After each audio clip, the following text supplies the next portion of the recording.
رہی ہے منتخیل صاحب، انہوں نے یہ بھی کہا ہے کہ جو ہماری اعلیٰ ملٹری قیادت ہے ان کو ہم نے یہ لیٹر دکھایا ہے، تو اگر اعلیٰ ملٹری قیادت کچھ نہیں کر پائی تو چیف جسٹس آف پاکستان جو ہیں وہ کیا کریں گے اس کے بارے میں؟ یقیناً یہی ہے کہ عدلیہ کو ابرا بلا بھی کہتے ہیں جلسے جلوس میں،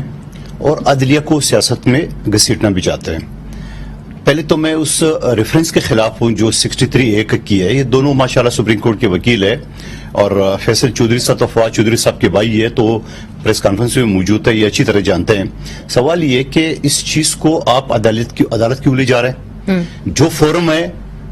سلامتی کونسل کا، سلامتی کمیٹی کا، اور پلس آپ اس کے حوالے سے آپ نیشنل اسمبلی میں لے آئیں اور وہاں پہ ان کیمرہ سیشن بلائیں اور تمام جو اپوزیشن کے ممبران ہے یا لیڈر ہے ان کے سامنے رکھ لے کہ مجھے یہ خط آیا ہے۔ مجھے تو یہ مسٹر بیم کا خط لگ رہا ہے، وہ جو سوشل میڈیا پہ چل رہا ہے، اور مجھے یہ بھی لگ رہا ہے کہ یہ جو شاہ محمود قریشی سے کوئی جعلی والی بنایا گا اس کو مروانے کے لیے۔ لکھ لیں میری بات، کیونکہ یہ اس طرح حرکتیں کرتا رہتا ہے، اس کو پسانے کے لیے اس نے کیا ہے۔ آپ مجھے بتاؤ، شاہ محمود قریشی صاحب نے وزیر اعظم عمران خان کو پھنسانے کے لیے کیونکہ خود کینڈیڈیٹ ہے، یہ خط جعلی ہے، اور اگر یہ جعلی نہیں ہے، آپ مجھے بتاؤ منیزے، جدید دور میں 2022 میں ہم بات کر رہے ہیں پاکستان کا، یہ آپ کون سے زمانے کا خط، یہ زمانے کا خط لکھتا ہے؟ آپ وکیل مجھے بتا دو، یہ پہلے زمانے خط کا تھا، پھر ٹیلی گرام تھا، پھر ٹیلی فون تھا لائن اس کے بعد موبائل آ گیا، اس کے بعد واٹس ایپ آ گیا، اب بھی اتنا جدید آ گئے آرٹیکل 164 کے تحت یہ کوئی بھی آڈیو ویڈیو ایڈمیزیبل ہے before any court of law قصاص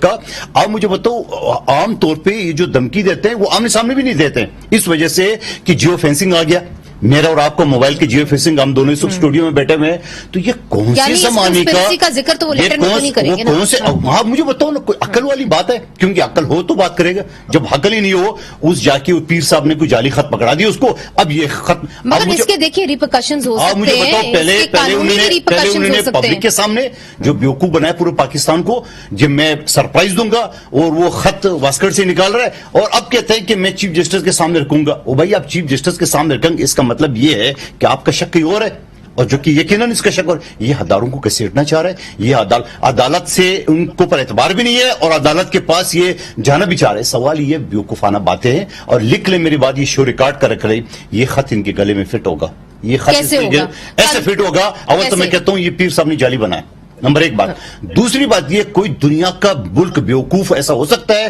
کہ وہ تحریری طور پہ تھریٹ کرے، نمبر ایک بات۔ دوسری بات، اس کے ریپرکشنز تو ہوں گے، ڈپلومیسی میں تو ہوں گے۔ ایک جملہ سنیں، اب وہ یہ کہتے ہیں، اسد عمر صاحب جس کو میں ارسطو کہتا ہوں، ارسطو صاحب نے کہا کہ اس کو عدم اعتماد سے، آپ کو پتہ ہے 4 سال پہلے سٹارٹنگ کے 3 مہینے میں بلاول بھٹو زرداری صاحب کا عدم اعتماد، کیونکہ مرکز 7 سیٹوں پہ کھڑی ہے، 4 سیٹوں پہ کھڑی ہے، پنجاب حکومت 7 سیٹوں پہ، اس کے بعد مینگل صاحب کی پارٹی جا چکی ہے، اعتماد تو کھو چکا ہے شروع کے 3 مہینے میں، مگر ہم نے تو اس وقت کہی، کیا یہ خط اس وقت، ہم تو عدم اعتماد کو اس وقت بات کر رہے تھے شروع کے سٹارٹنگ کے 3 مہینے میں۔ تو سوال یہ ہے، یہ صرف اداروں کو لڑوانا چاہ رہے، اداروں کو بے عزت کرنا چاہ رہے، جس طرح شروع کی اس کی